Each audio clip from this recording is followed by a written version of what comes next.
नमस्कार, मैं रविश कुमार। आइए जानते हैं देश दुनिया की तमाम बड़ी खबरें सिर्फ 10 मिनट में। लेकिन उससे पहले आप इस वीडियो को दुनिया के किस कोने से देख रहे हैं कमेंट में जरूर बताएं। और आपने अब तक इस वीडियो को लाइक नहीं किया है तो लाइक करके चैनल को सब्सक्राइब कर लें। तो चलिए अब बढ़ते हैं आज की सबसे बड़ी खबरों की ओर।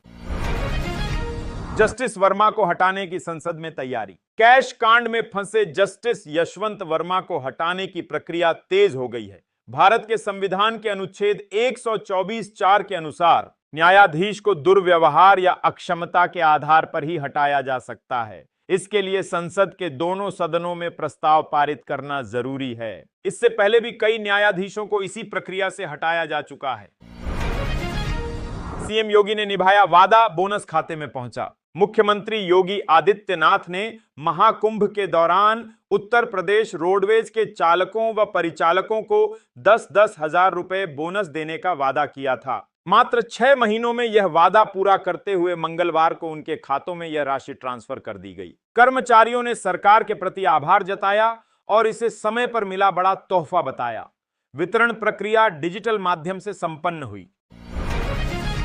दाल में प्याज देख कांवरियों का गुस्सा फूटा। उत्तर प्रदेश के मुजफ्फरनगर में एक ढाबे पर दाल में प्याज देखकर कांवरियों का गुस्सा भड़क गया। उन्होंने ढाबे में जमकर तोड़फोड़ की, जिससे एक कर्मचारी घायल हो गया और बाकी जान बचाकर भाग गए।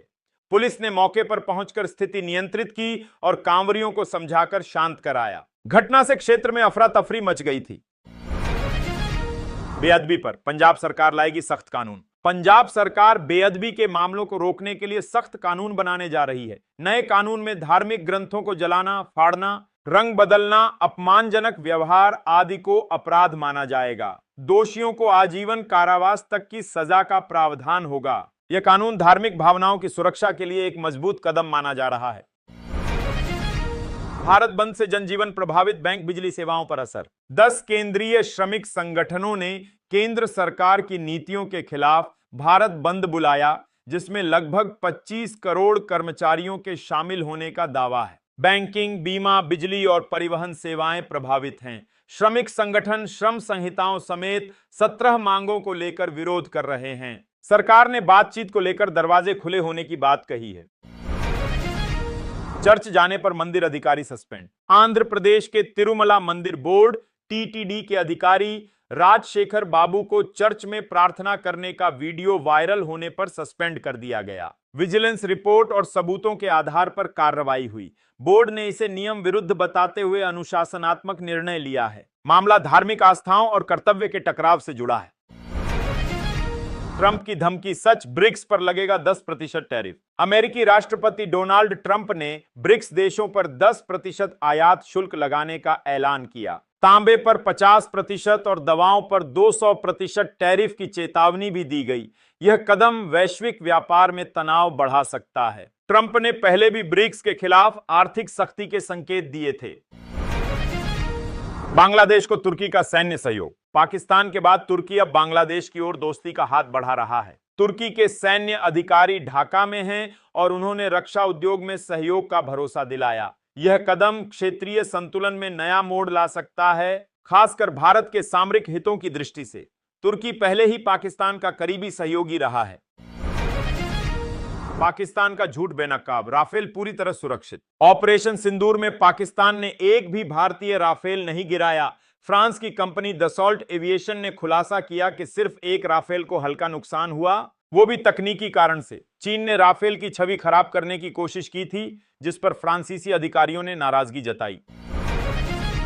नेपाल चीन पुल बाढ़ में तबाह, 20 लोग लापता। नेपाल की भोटेकोशी नदी में अचानक आई भीषण बाढ़ से नेपाल और चीन को जोड़ने वाला एक अहम पुल टूट गया। इस हादसे में 6 चीनी नागरिकों समेत 20 लोग लापता बताए जा रहे हैं। बाढ़ आने के कारणों का अब तक पता नहीं चला है। पुल का टूटना न केवल जानमाल का नुकसान है, बल्कि दोनों देशों के बीच व्यापार और आवाजाही पर भी गंभीर असर डाल सकता है। खोज और राहत कार्य जारी हैं। ऋषि सुनक फिर जुड़ेंगे गोल्डमैन सैक्स से।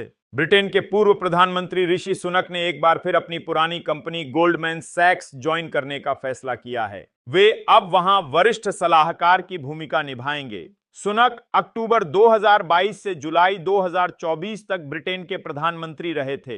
राजनीति से हटने के बाद अब वे फिर कॉर्पोरेट दुनिया में सक्रिय होने जा रहे हैं। सीएम को मंत्री का शिकायती पत्र। उत्तर प्रदेश के कैबिनेट मंत्री नंद गोपाल नंदी ने मुख्यमंत्री योगी आदित्यनाथ को पत्र लिखकर अपने विभाग के अफसरों की शिकायत की है। उन्होंने आरोप लगाया कि कई महत्वपूर्ण फाइलें अफसर महीनों से लंबित रखे हुए हैं।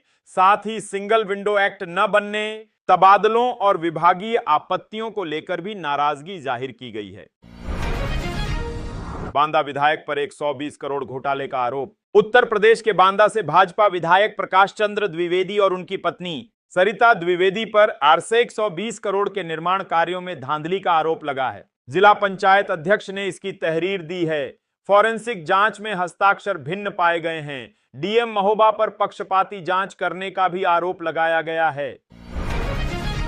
नीतीश सरकार का तोहफा, सामाजिक सुरक्षा पेंशन। 11 जुलाई को मुख्यमंत्री नीतीश कुमार सामाजिक सुरक्षा पेंशन योजना के तहत 1 करोड़ 11 लाख लाभार्थियों के खाते में राशि भेजेंगे। यह कार्यक्रम राज्य के 38 जिलों, 534 प्रखंड मुख्यालयों, 8053 ग्राम पंचायतों और 43,790 गांवों में आयोजित किया जाएगा। इससे 60 लाख से अधिक लोगों को लाभ मिलने की संभावना है।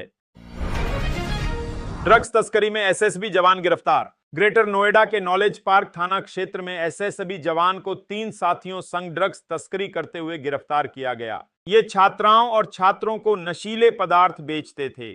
आरोपियों के पास से 25 लाख रुपए की ड्रग्स बरामद हुई। जवान ड्यूटी से गैर हाजिर चल रहा था। मामले की जांच पुलिस द्वारा की जा रही है। स्मार्ट क्लासरूम को हरी झंडी। दिल्ली सरकार ने 18,996 स्मार्ट क्लासरूम स्थापित करने के लिए 900 करोड़ रुपए के बजट को मंजूरी दी। शिक्षा मंत्री आशीष सूद ने बताया कि यह फैसला शिक्षा के डिजिटल स्तर को बढ़ाने की दिशा में बड़ा कदम है। सरकारी स्कूलों में स्मार्ट ब्लैक बोर्ड लगाने से छात्रों को आधुनिक तकनीक से पढ़ाई में मदद मिलेगी। घटिया निर्माण की पोल खुली, सड़क 15 दिन में टूटी। दिल्ली में 2 साल की कानूनी लड़ाई के बाद बनी सड़क मात्र 15 दिन की बारिश में टूट गई। 2022 में दाखिल याचिका के बाद कोर्ट के आदेश से सड़क बनी थी। अब जगह जगह गड्ढे हो गए हैं। लोगों ने घटिया सामग्री के उपयोग का आरोप लगाया है और जवाबदेही की मांग की है। शादी से इनकार पर तेजाबी हमला। कर्नाटक के मंचनबेले गांव में युवक ने रिश्तेदार युवती पर शादी से मना करने पर तेजाब फेंका। इसके बाद खुद को डीजल से जलाने की कोशिश की। युवक गंभीर हालत में अस्पताल में भर्ती है। पुलिस ने मामला दर्ज कर जांच शुरू कर दी है। घटना से गांव में दहशत और आक्रोश फैल गया है। चीन पाक गठबंधन से खतरे का अलर्ट। सीडीएस अनिल चौहान ने कहा कि पाकिस्तान ने पिछले 5 वर्षों में अपने 70 से 80% हथियार चीन से खरीदे हैं। उन्होंने चेताया कि दोनों देशों की नजदीकी भारत के लिए बड़ा खतरा है। ऑपरेशन सिंदूर के तहत सेना की रणनीति और चीन की भूमिका पर गंभीर चर्चा की जा रही है।